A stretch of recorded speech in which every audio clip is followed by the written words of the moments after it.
señor Edwards, a mí me gustaría comenzar por la noche de ayer, Ya, por la conferencia de Spinoza, ¿verdad? Que además me pareció que sucedió algo muy literario, porque la literatura, entre otras cosas, es el terreno donde no existe la certeza. Claro. Y entonces pusieron un título y usted no habló de eso. Claro. En primer lugar, ese título no era mío. Ajá. Ese título no sé de dónde salió. Parece que yo mandé un resumen de una conferencia que era cuando comencé a hablar del tema, hace mucho tiempo, ya hace 8 meses. Mandé algún resumen y de ese resumen sacaron un título. El título yo lo encontré un poco pomposo. A mí me gustan los títulos más simples y más directos. Pero en fin, yo dije, bueno, todas las novelas del mundo y todas las narraciones del mundo se refieren al tiempo y a la muerte. Efectivamente. Los personajes se mueren. Don Quijote se murió, Julián Sorel fue ajusticiado. En fin, hay de todo ahí. Pero habló sobre Stendhal. Hablé sobre Stendhal porque Stendhal es un tipo de novela y es un tipo de novelista y de escritor que a mí siempre me ha interesado y que define toda una línea de la literatura, que es una línea en que lo autobiográfico es muy fuerte, pero a partir de la autobiografía se extiende la mirada y aparecen otros personajes, otras figuritas, otras invenciones. Eso me gustaba mostrarlo y mostrar su efecto en América y en España. Y el embajador del Perú me dio un dato curioso pero interesante, porque me dijo, tú te olvidaste de Alfredo Bryce. Oye, le dije yo no me olvidé de Alfredo Bryce, pero yo no puedo nombrar a todo el mundo, digamos. Yo no Efectivamente. no soy diccionario, digamos, soy guía de teléfono. Pero claro, me pareció interesante porque el humor de Bryce, ese humor autobiográfico, personal que él tiene, puede tener un origen stendhaliano, puede ser verdad. Pero Stendhal, frente a la novela muy sistemática y muy deliberada y muy organizada, que puede representar Flaubert, por ejemplo, o Vargas Llosa, digamos, en la huella de Flaubert. Frente a eso, es una novela, en cierto modo, más flexible, más personal y más imprevisible, porque de repente se desvía por caminos no previstos por el mismo autor. Es una novela en que el autor no construye totalmente a sus personajes, sino que se deja llevar por sus personajes. Y en donde la memoria juega un papel fundamental. La memoria. Lo que pasa es que la memoria es muy creativa para mí, a mi modo de ver, que yo siempre he dicho, yo soy un escritor de la memoria, pero la memoria nunca es completa. Si uno se acuerda hasta de los números de teléfono, eso ya es una memoria enfermiza. Lo que hace la memoria es olvidar y recordar y combinar esos recuerdos y esos olvidos. Sin olvido la memoria no funciona y por eso es creadora, a mi juicio. La memoria es lo más creador que hay. Proust y Stendhal son las pruebas superiores. Yo le confieso que cuando vi el título primero de su conferencia, preparé la entrevista con esa orientación, de tal manera que me voy a permitir la libertad de hacerle un par de preguntas sobre el tiempo y la muerte. Bueno. Sobre la muerte, voy a citarle, yo no sé si usted lo vio alguna vez, hay un verso en el frontispicio del Cementerio General de mi ciudad de Copiapó, que dice lo siguiente, dice, esta es la mansión del luto, dado el débil como el fuerte, cumplido el plazo absoluto, viene a pagar tributo a la inexorable muerte. Bonito. Y llama mucho la atención a quien va para allá. Sí. Y ahí tiene dos elementos que a mí me gustaría que usted los comentara. El primero de ellos es este sentido igualador de la muerte.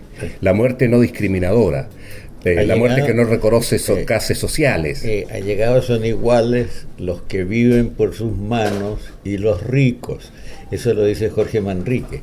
Es la prueba máxima de ese carácter unificador absoluto e implacable que tiene la muerte. Entonces, eso existe mucho en la literatura, claro. Que uno vea a un ricachón arrogante que va a decir este va a terminar en el cementerio general, en el cementerio de Copiapó, de París, ¿no? Y lo otro que dice este verso es el carácter ineludible de mortalidad de los seres humanos. Sí. Y yo me acordé ayer de algo que dijo Ernesto Sábato. Él decía, a mí no me gusta hablar del futuro porque en el futuro está la muerte. Sí. ¿Usted no piensa así? Yo pienso más bien así.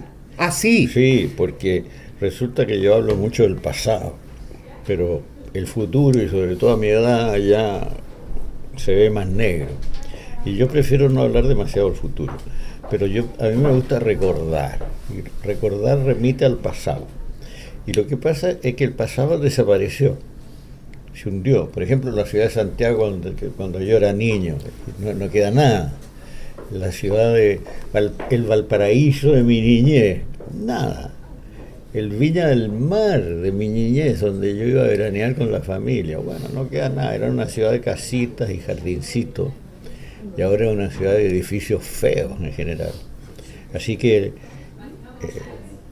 cuando uno se refiere al pasado, se refiere a una cosa que desapareció y que uno lo reinventa, porque uno lo recuerda y al mismo tiempo lo reinventa. Entonces, por ejemplo, en Los Círculos Morados, mi primer tomo de memoria, que salió hace como 3 años, ya 4, yo reconstruyo en Santiago. Es un invento, yo estoy consciente que es un invento y me divierto mucho con eso. Por ejemplo, yo nací en la Alameda, frente al cerro, en un caserón viejo. Frente al Santa Lucía. Frente al Santa Lucía. Pero usted vive allí todavía. No, ¿Cerca de ahí o no? No, vivo cerca, sí, porque yo Sí, porque yo estuve allí y eso era cerca del Santa Lucía. Yo soy muy de costumbre, Sí. un animal de costumbre. Entonces, desapareció la casa familiar porque hicieron el túnel Claro. debajo de la Alameda y la expropiaron y la derribaron. Y un caserón viejo, digo, pero era divertido. Entonces, yo me fui cerca, me fui a la calle Santa Lucía. Entonces cuando me dicen si yo soy muy patriota, oye, yo soy patriota del Cerro Santa Lucía. Tengo una fidelidad demostrada por los hechos, por este cerro, por este barrio, qué sé yo. Ese barrio de repente decae, las calles están rotas y qué sé yo, está invadido por multitudes que vienen de la periferia, digamos. Y después cambia, después mejora un poco. Ahora está en un tiempo relativamente mejor, con la excepción de que hay una cantidad de personas que venden fruta en la calle, y eso tiene una consecuencia horrible, porque está el pavimento lleno de pedazos de sandía machacados por los zapatos, ¿no? Bueno, pero yo me resigno porque yo estoy en el 5.º piso, y yo puedo bajar al subterráneo y tomar un cochecito e irme a otra parte, y desde el 5.º piso, cuando llueve, Sí. que no ocurre mucho, pero cuando llueve se ve la cordillera maravillosamente bien.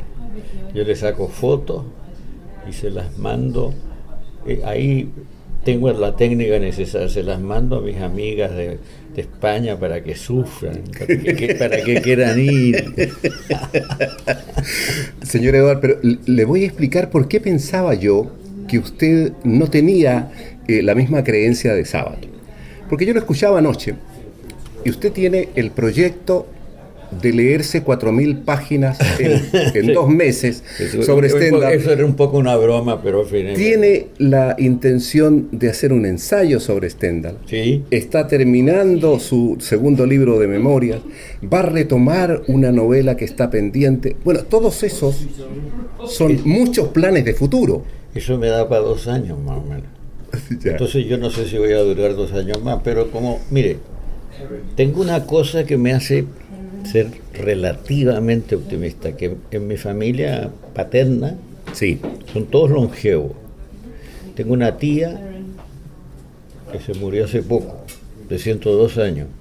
Y esta tía, mi tía Sara Evers, tía carnal mía, tenía una memoria fantástica. Yo la iba a visitar y me recordaba personajes de mis libros. Ella se leía mis libros y se acordaba de los personajes.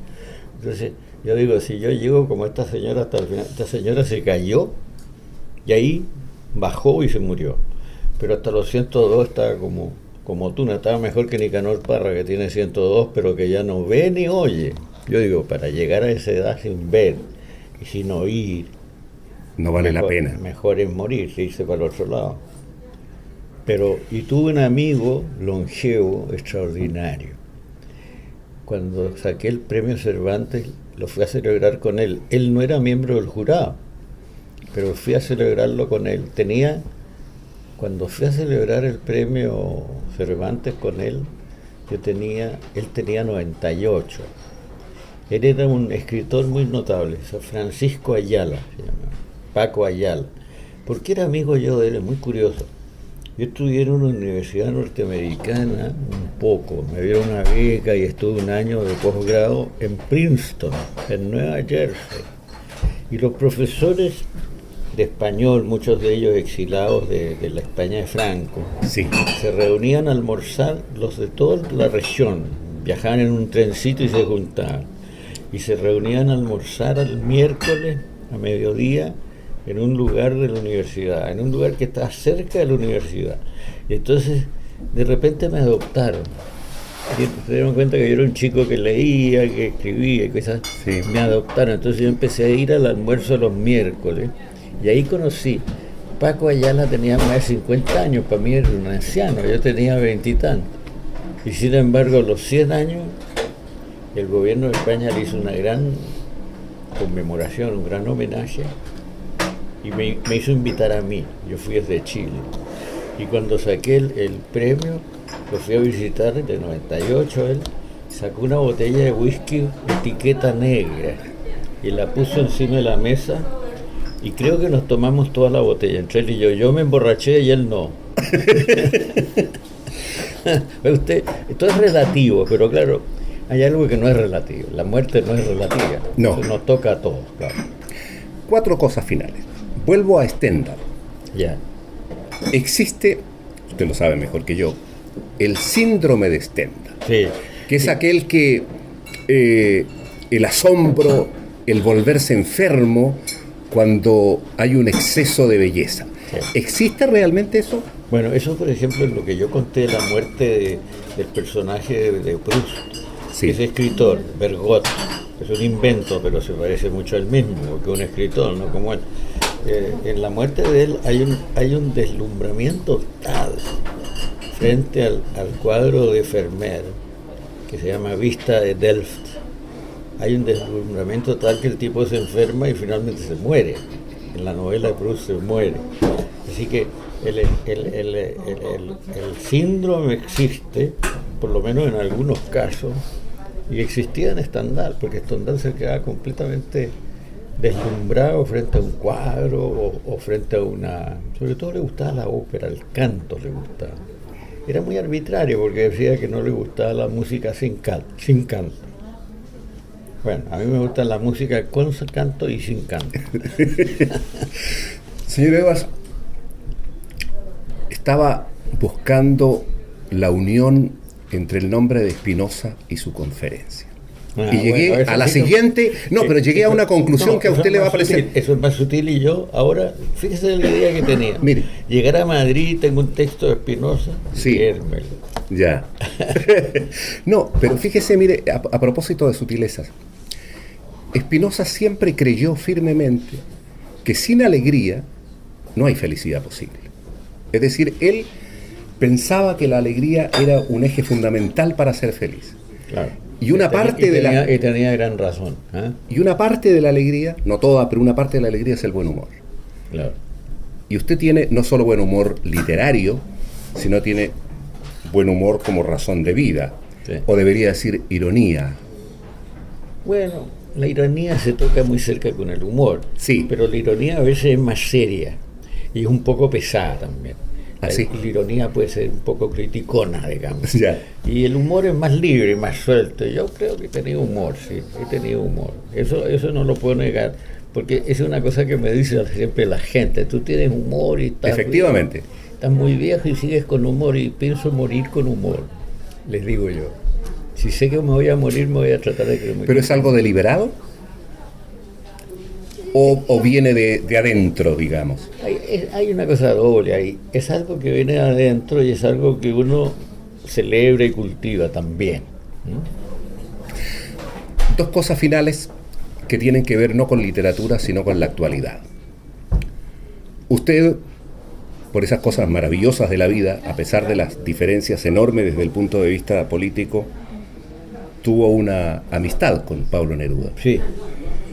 ¿Qué emociones le genera esto de que el nombre de Neruda, después de tantos años de muerto, todavía sea objeto de controversia sobre la causa de su deceso?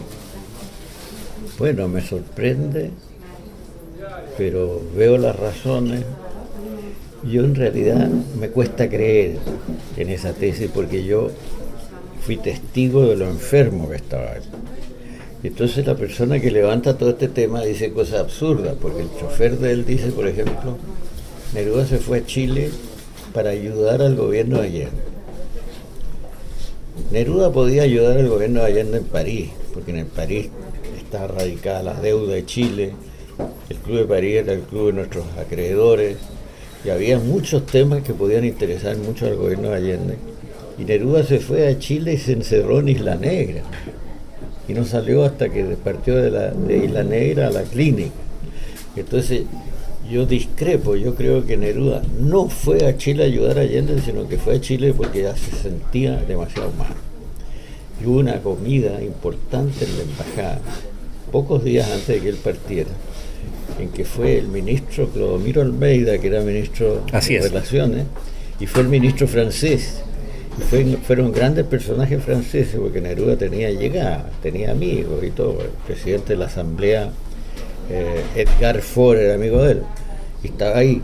Y Neruda se tuvo que parar de la mesa antes de terminar la comida, y yo lo vi muy pálido. Yo lo conocía bien, así que lo vi muy, muy tocado. Y al día siguiente Neruda me dijo, nunca he tenido más dolor en mi vida. Me contó detalles que no voy a repetir, pero detalles muy íntimos, de dolor terrible. Entonces estaba realmente enfermo. Y en París tuvo 2 operaciones de cáncer de próstata. 2. Que no se dijeron, porque en fin, no se podía contar que el embajador chileno en París estaba operándose un cáncer en un hospital. Así que simplemente lo callábamos. Pero eso yo soy testigo directo. Entonces, el chofer, por ejemplo, dice que no, que eran cáncer, que eran tumores benignos. No eran tumores benignos. Porque Luis Corbalán, que era el secretario general del Partido Comunista, lo fue a ver. Y Neruda fue a Moscú. Y en Moscú le hicieron exámenes también. Y a mí me dijo Luis Corbalán que el diagnóstico era malo. Me dijo con esas palabras, el diagnóstico es malo. Bueno, eso no impide que se pueda asesinar a una persona muy enferma. Exactamente. ¿Cómo voy a saber yo? Y entonces puede haber habido un móvil. Neruda en el exilio podría haber sido muy incómodo para Pinochet. Un Neruda en México, exilado, viajando a París, viajando a todas partes. Habría sido complicado. Pero yo no sé si Pinochet en ese momento estaba pensando en ese término, o estaba tratando de consolidarse, porque eran los primeros días del golpe. Yo creo que ahí tenían francotiradores, había cosas peligrosas para ellos. No sé nada, pero a mí me interrogó el ministro que sumariaba el caso, Carroza. Y yo le di mis explicaciones y Carroza me dijo al final lo siguiente: estoy obligado a hacer una sentencia muy bien fundamentada, porque esto va a conocer, la sentencia que yo haga aquí la van a conocer en Moscú y en Japón. Así tenía es. razón. Entonces tenía que ser muy cuidadoso, pero que lo mataron, no sé. Yo no sé, simplemente no sé. Pero lo que sé sí es que estaba muy, muy enfermo. Y que los testimonios del chofer son muy demagógicos. Y por último, no falta nada, ¿verdad?, para que vayamos a votar y a elegir al nuevo presidente de la República. Sí. Quienes vivimos afuera tenemos la convicción de que está todo resuelto, de que está todo decidido. No creo yo. ¿No? Yo no creo por lo siguiente. la segunda vuelta la va a ganar Piñera, pero no por mayoría absoluta. Entonces, es la primera vuelta. La primera vuelta, sí. La primera vuelta el 19. Así es. El 19 de este mes. Entonces, para la segunda se puede producir una cosa de todos contra Piñera, porque eso... Y Piñera en esas situaciones no es muy convincente como político porque se pica. ¿Eh? En vez de él tiene Hay que explicar eso de se pica, los chilenos lo entendemos perfectamente, pero... Sí, se irrita mucho. Se irrita, yo sé. Se irrita mucho. Entonces yo hablé con él y le dije, él tiene que conquistar a gente del centro político. Sí. Y yo le he dicho a gente del centro político, mira, tú puedes votar por un hombre como Piñera, continuando con tu identidad de centro liberal o de centro socialdemócrata, no tienes por qué perder eso, porque es simplemente una alternativa política que se presenta, porque yo creo que la otra alternativa, la de Guillier, no es convincente para mí. Hay un factor. El Partido Comunista Chileno es el más retrógrado y atrasado de noticias de todos los partidos del mundo. En serio. El Partido Comunista Chileno fue el primero que aprobó, por ejemplo, la invasión de Checoslovaquia. Así es. Primero. En muchas cosas actúa de la misma manera. Cuando se murió Kim Il-sung, que era un sátrapa oriental ahí en Corea del Norte, De lo peor. le mandó un telegrama de pésame, conmovidos los chilenos porque se había muerto este sátrapa. Entonces, es inaceptable, encuentro yo, y lo que tienen los comunistas, que son pocos, pero muy organizados. Entonces tienen más influencia que la que corresponde a su tamaño como partido. Y Guillier, en cambio, es un tipo errático. Es simpático, dicen los amigos de él. Los periodistas que lo conocen dicen, es simpático, pero es un tipo que no tiene una gran personalidad. Eso yo creo que es así. Y Piñera, hay que reconocerle una cosa, yo no soy piñerista exactamente, pero el primer gobierno que hizo fue democrático. Yo no digo que haya sido bueno o malo, pero fue una derecha que había aprendido cosas y que respetó la Constitución, respetó la ley, no atropelló los derechos humanos. Entonces eso es importante, es un detalle importante, más que un detalle.